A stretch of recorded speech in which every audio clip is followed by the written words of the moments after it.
মানুষ আপন সাজে কিন্তু আপন হয় না। দুনিয়াতে কেউ আপন না, আপন একমাত্র আল্লাহ। আপনি আল্লাহর সাথে সম্পর্ক তৈরি করুন। যাদেরকে আপনি আপন ভাবছেন কেউ কিন্তু বিপদে আপনার পাশে থাকবে না। বিপদে পড়লে আপন মানুষকে বোঝা যায়। যখন আপনি কঠিন বিপদে পড়বেন তখন দেখবেন একেবারে আপনার কাছে রিলেটিভ যারা সব সময় আপনার পাশে থাকে, আপনার কাছে থাকে, তারা কেউ কিন্তু আপনার পাশে তখন থাকবে না।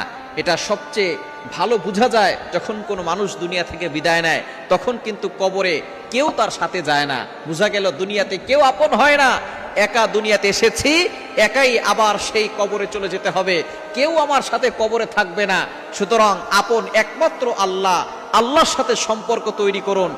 যদি আল্লাহর সাথে সম্পর্ক তৈরি করতে পারেন, আল্লাহ আপনাকে কখনো ঠকাবেন না। কখনো আপনার বিপদে আল্লাহ আপনার থেকে সরে যাবেন না। আল্লাহ বিপদে আপনাকে উদ্ধার করবেন।